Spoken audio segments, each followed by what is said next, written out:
Welcome back to Footballology. So let's say, for instance, you're an NFL GM and you come to the conclusion that your team just doesn't have the firepower this year. You and your coaching staff and other front office personnel have all agreed that, hey, this year is just not our season. Let's get some draft capital and let's look towards the future to try to win some championships in the near future. So now you're kind of stuck with the challenge of picking between two rebuilds that I've noticed have happened over the last 15 to 20 seasons. Now, each rebuild has their pros and cons, but I'm really interested to get you guys' take on it and see which one that you guys will go with. So without further ado, let's get into this video. So the first type of rebuild is pretty much like the new age or the new version of rebuilding your roster and rebuilding your team. Teams like the Kansas City Chiefs, the Chicago Bears, and the Los Angeles Rams. Now, granted, the Chiefs don't have a young offensive-minded head coach, but they have an offensive-minded coach who develops quarterbacks. Just like the Los Angeles Rams and the Chicago Bears, they got guys in there that can develop these quarterbacks, these young quarterbacks coming out of the college game to really give them the best chance to succeed. But the most important part of this whole entire thing is getting a defensive coordinator, a guy who's older, a guy who understands how to run schemes and defenses that gives you your young quarterback enough opportunities to make plays throughout the game. And then the other part of this rebuild too is you don't do too much defensively. What you do is offensively, you go out, you get you good to an elite talent at the skill positions. Then, once again, surrounding your young quarterback with his best chances to be successful, while your defense hopefully runs on bare minimum and still make plays. And this, really, the Bears have kind of lucked out in this way because they have bare minimum, but they just haven't paid anyone yet. And once it's time for them to start paying some people, that's when you're going to see this Bear defense kind of tear apart.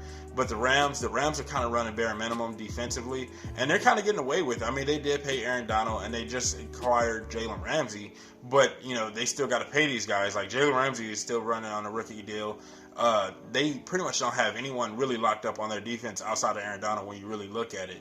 And so with these defenses, you hope that they can run on bare minimum, make enough big plays with your defensive coordinator guy who can just go in there and just get those turnovers and things like that, and really get that ball back to that young quarterback. Now, offensively, you put a lot of your resources on the offensive side of the ball, running back, wide receivers, and tight ends. You go out and you get the best of the skill position that is available to you, and you try to surround your young quarterback with the best skill positions that you can, or the best skill position players that you can, while putting together somewhat of a decent offensive line.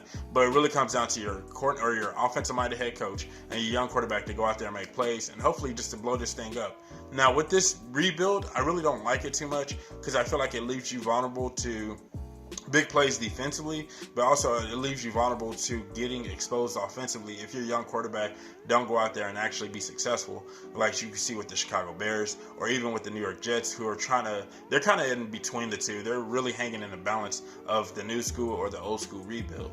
But that just kind of leaves you vulnerable to that. And that's really the con of this, is that I think that you put too much onus on your young quarterback, and you can honestly find yourself in predicaments and situations where you need him to make a big play, and he just doesn't have that experience yet to make those big plays just yet. Like, he's working on it, but he's not developed yet to make those big plays in key positions or key moments, unless your quarterback is just like crazy elite, like a Patrick Mahomes, and he can just make those plays when they need to be made and kind of get lucky. It takes a lot, ifs, ands, and buts at that point, and I just don't like having that onus on a young guy like your quarterback.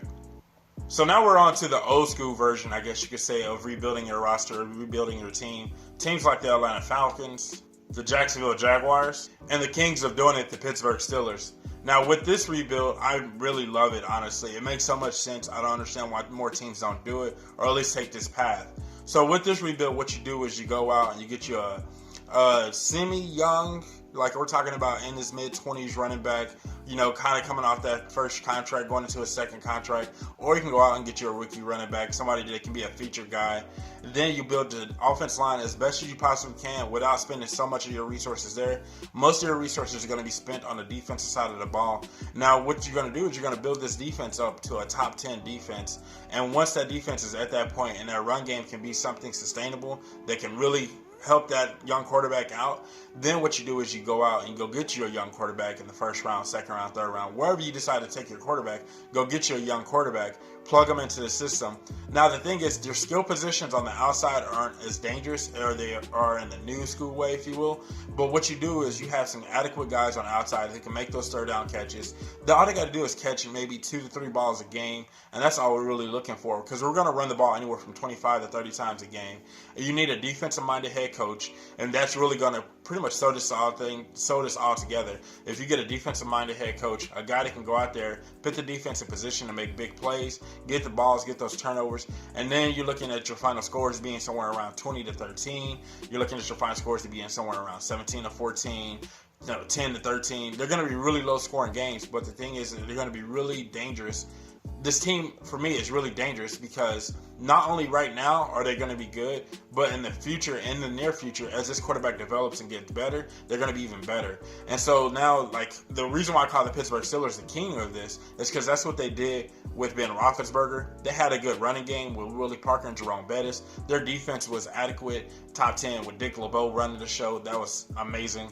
And so you had Dick LeBeau running the show with that defense, Troy Polamalu, Joey Porter, Casey Hayward.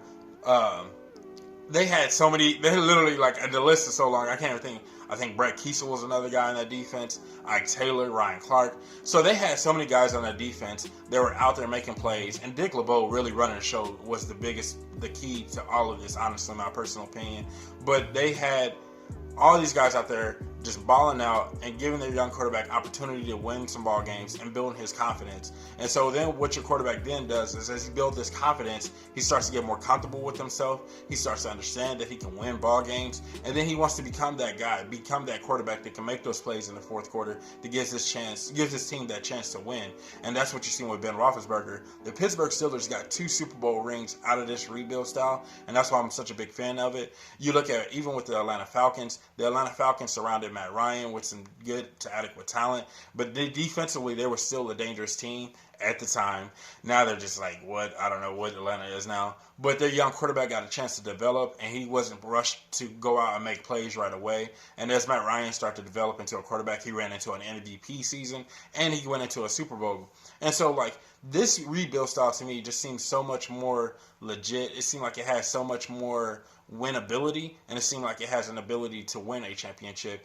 And only if your quarterback starts to develop and goes in the right direction. Even the Jacksonville Jaguars had an opportunity to get to the Super Bowl with this rebuild. And so I really feel like this rebuild is the best way to go. If you're a team and if you're an NFL GM, this is the rebuild that you decide to choose. I wouldn't go any other way. The new rebuild is too risky, and you put too much onus on your young quarterback. And as soon as his confidence goes, he doesn't want to develop anymore. He doesn't care about the game as much anymore. And then people will start to question if he's even good. Now he's considered a bust. And you start going down a list of things that it's too much, honestly. So that's all I had for you guys in this video. Let me know what you think in the comment section below.